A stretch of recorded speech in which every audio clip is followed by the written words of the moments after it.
Good morning students. Today we are going to start chapter 2, collection of data. In this chapter we will read about what is data, what are the sources of data, primary source and secondary source, and collection of data. What is questionnaire and how to prepare a questionnaire. So let's start the chapter 2, collection of data. What is data? Students, data is a collection of facts such as values or measurements. It can be numbers, words, observations or even just descriptions of things. इसमें numbers का collection हो सकता है, words का हो सकता है, observations हो सकती हैं। जो भी इन्वेस्टिगेशन हम कर रहे हैं उससे संबंधित जो जानकारी हम जुटाते हैं, जो इंफॉर्मेशन होती है, that is called data. And after processing it becomes information. Data can be of two types, qualitative data and quantitative data. Qualitative data, as you know, honesty, wisdom, true, these are the examples of qualitative data, good, bad, etc.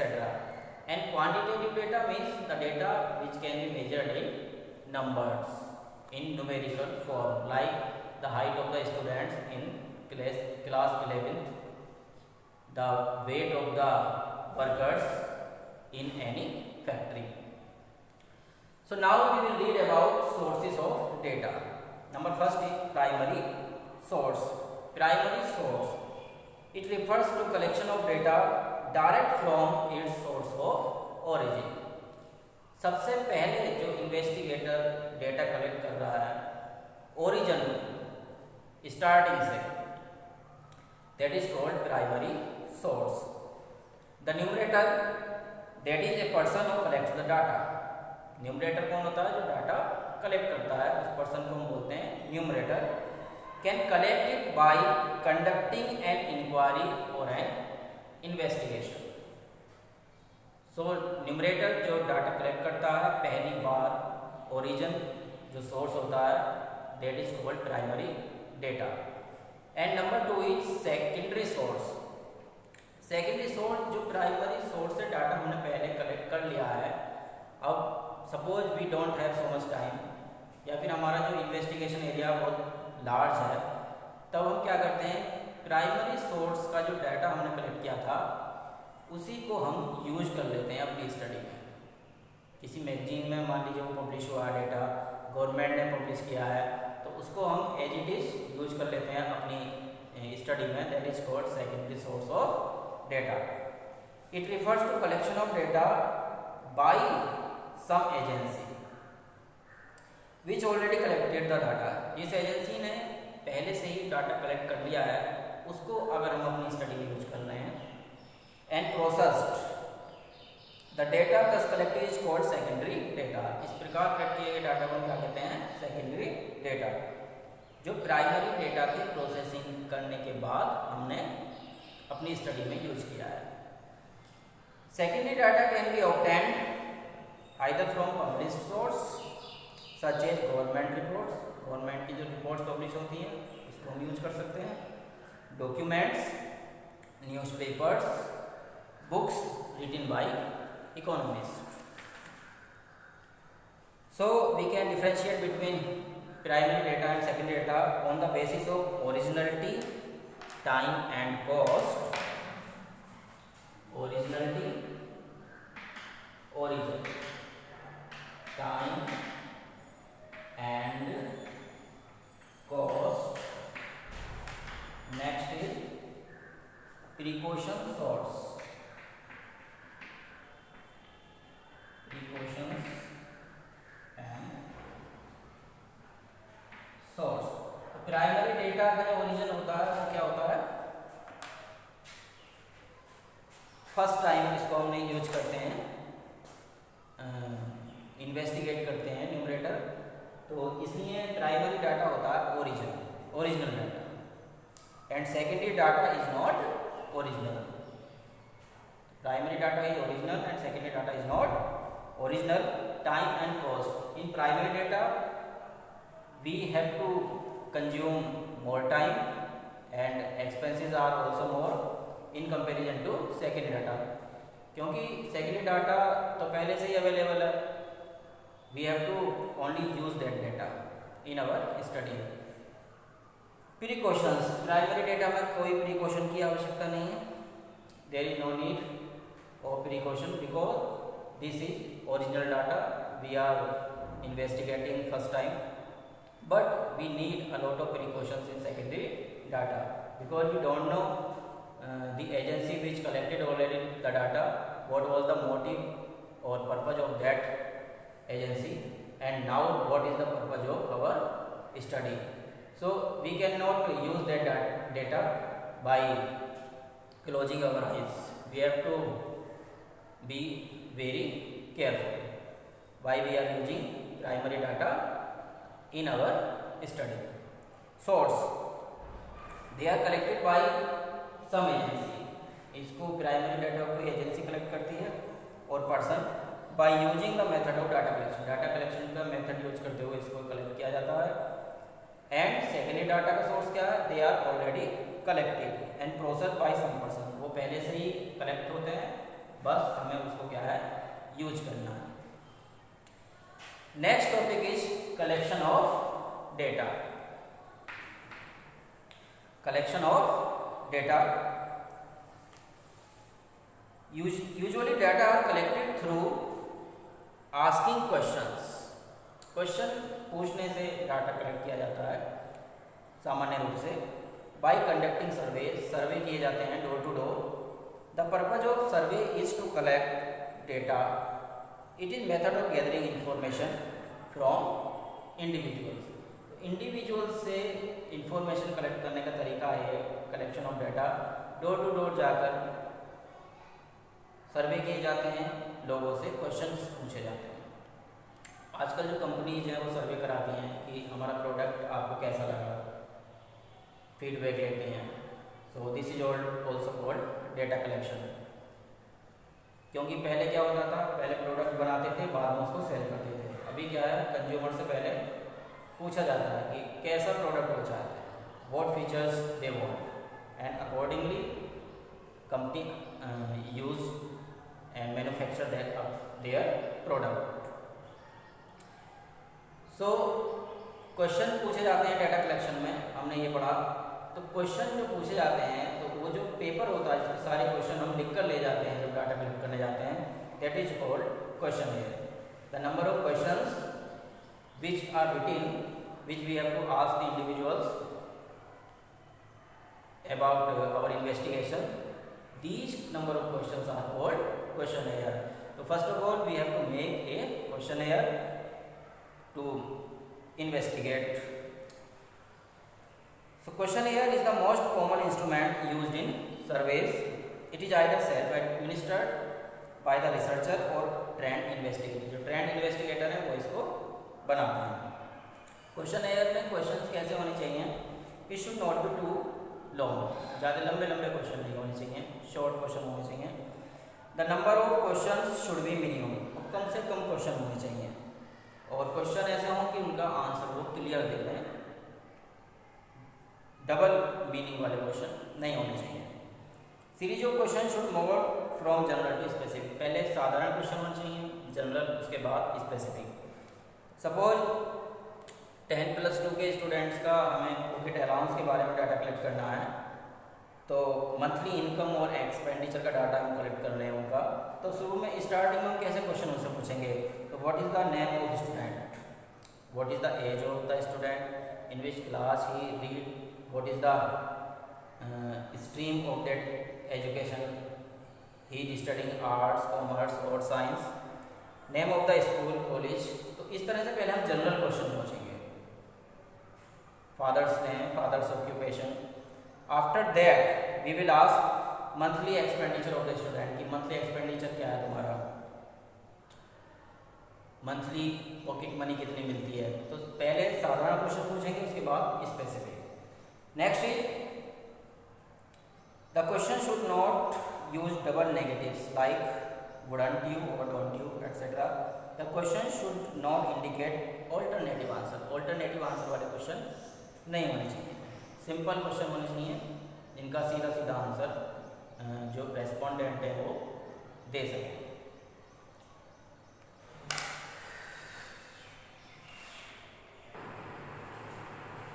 Now students, we will read about what are the methods of collecting primary data। Primary data को collect करने के कौन कौन से method होते हैं। Number first is personal interview और direct personal investigation. इसको हम पर्सनल इंटरव्यू बोलते हैं और डायरेक्ट पर्सनल इन्वेस्टिगेशन भी इसको हम बोलते हैं। तो जैसे कि इसके नाम से हमें पता चल रहा पर्सनल इंटरव्यू और direct personal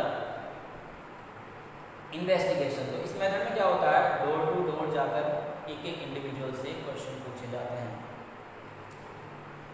this method is used when the researcher है access to all the members. तो ये मेथड कब यूज किया जाता है, जब सभी में जो रिसर्चर जो रेस्पोंडेंट्स हैं जिनसे हमें क्वेश्चन पूछने हैं, जब वो सभी के पास पहुंच सकता है, at that time this method is used. The researcher और investigator conduct face to face interview. Face to face interview इसमें होता है विद द रेस्पोंडेंट्स। रेस्पोंडेंट से एक एक करके क्वेश्चन पूछे जाते हैं। फॉर एग्जाम्पल इन्वेस्टिगेटर घर घर जाकर पूछता है कि what are your habits of the household. उनकी हैबिट्स के बारे में जब पता चलेगा तो उसी के अकॉर्डिंग हम फिर अपनी कंपनी में क्या करेंगे, जो प्रोडक्ट है उसको लॉन्च करेंगे कि क्या लोग चाह रहे हैं। Suitability of direct personal interview कब सुटेबल होता है, when the field of investigation is limited is not very large. जब फील्ड ऑफ इन्वेस्टिगेशन ज़्यादा बड़ा नहीं है, छोटा है, जो इन्वेस्टिगेटर है वो घर घर जा पहुँच सकता है, एक एक रेस्पोंडेंट से क्वेश्चन पूछ सकता है। Where secret is to be care, जहाँ पर सीक्रेट रखना है, मतलब ऐसा नहीं कि किसी और से इंफॉर्मेशन ले ली हमने, सीक्रेट जहाँ पर रखना है। जब रेस्पोंडेंट बस अपनी बात किसको बताएगा, इन्वेस्टिगेटर। जहाँ पर बहुत ज़्यादा ओरिजिनलिटी की रिक्वायरमेंट होती है, where a high degree of originality is required, where a direct contact is needed, जहाँ पर डायरेक्ट कॉन्टैक्ट की ज़रूरत होती है इन्वेस्टिगेटर और रेस्पोंडेंट के बीच। मेरिट्स क्या है इस मेथड की, data have a high degree of originality, बहुत ओरिजिनल डाटा होता है इस मेथड में, क्योंकि door to door individual to individual जाकर क्वेश्चन पूछे जा रहे हैं।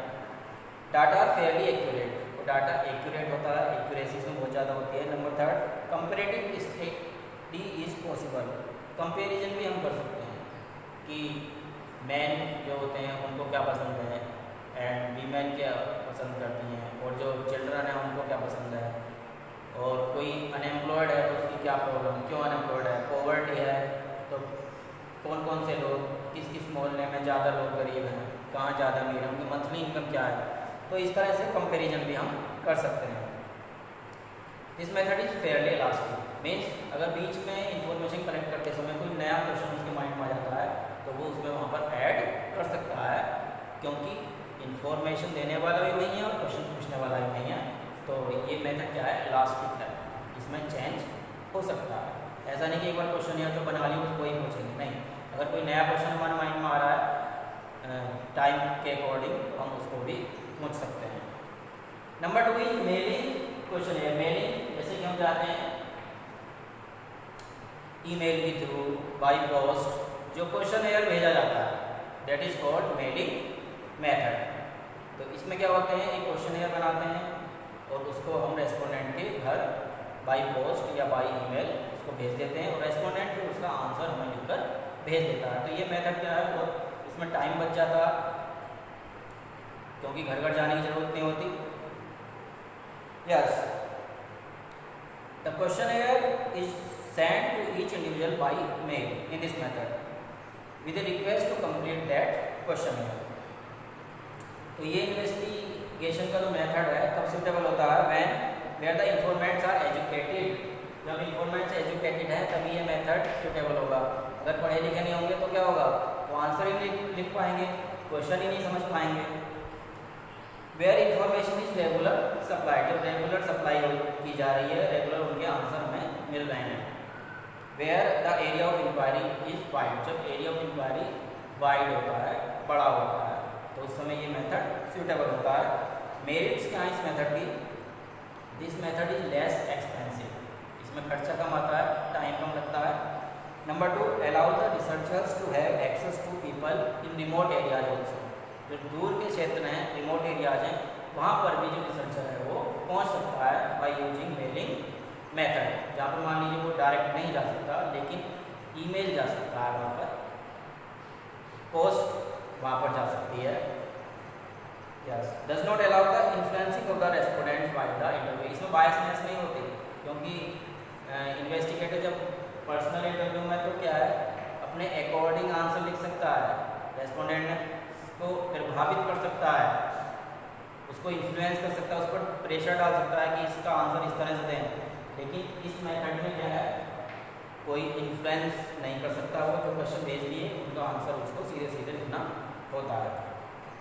Convince the respondents to take sufficient time, sufficient time इसमें दिया जाता है रेस्पोंडेंट को कि उसमें वो उसको फिल करके और मेल कर दें वापस। डीमेरिट्स क्या है, इन दिस मेथड कोई असिस्टेंस नहीं होता, क्वेश्चन का मीनिंग समझाने वाला नहीं होता रेस्पोंडेंट को, तो उसको क्वेश्चन को वो गलत सुनकर, गलत समझकर अपने आप से उसका गलत आंसर वो दे सकता है, जिसकी वजह से पूरी स्टडी का ही हमारा कोई यूज नहीं रहता। नंबर 2, लो रेस्पॉन्स, इस मेथड में लो रेस्पॉन्स भी होता है, क्योंकि लोग सोचते हैं कि हम क्यों आंसर दें, क्यों मेल करें, बेकार में टाइम खराब करें, ज़्यादातर लोग आंसर देना पसंद नहीं करते। Number 3, not reliable, this method is not reliable, क्योंकि पता नहीं आंसर उसने खुद भी लिखे हैं या नहीं क्वेश्चन, और प्रॉपर समझ में भी आया उसको या नहीं, तो ये रिलायबल भी नहीं है method. So next method is telephone interview. Telephone as the name is telling, telephone, तो टेलीफोन पर फ़ोन करके जो क्वेश्चन पूछे जाते हैं by the interviewer, that is called telephone interview. The investigator ask questions over the telephone, that, तो ये method कब सूटेबल होता है, where the respondents are reluctant to answer certain question in personal interview, जो personal interview में कुछ question का answer नहीं दे सकते, लेकिन टेलीफोन पर वो उनका आंसर बता देते हैं, तो उस समय ये मेथड सूटेबल होता है। मेरिट्स क्या है इस मेथड की, टेलीफोन इंटरव्यूज आर चीपर, सस्ता होता है, खर्चा कम आता है इसमें। देन पर्सनल इंटरव्यू, क्योंकि पर्सनल इंटरव्यू में डोर टू डोर जाया जाता है, इंडिविजुअल टू इंडिविजुअल पहुँच इसमें ज़रूरी है, एक्सेस, लेकिन इसमें क्या है, बाय टेलीफोन हम उनसे क्वेश्चन पूछ सकते हैं, तो इसमें खर्चा कम आता है।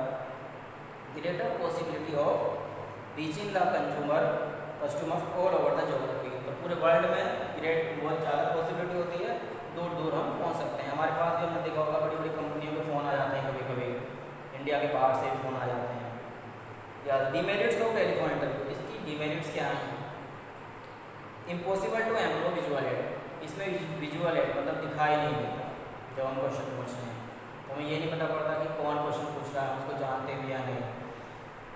लेकिन आजकल तो देखिए ऑनलाइन भी दिखाई भी देना शुरू हो गया है। तो next is exclusion of population who are not having by the other telephone connection, जिनके पास टेलीफोन कनेक्शन नहीं है वहाँ पर ये मेथड यूज नहीं होता, तो ये इस मेथड की क्या हो गई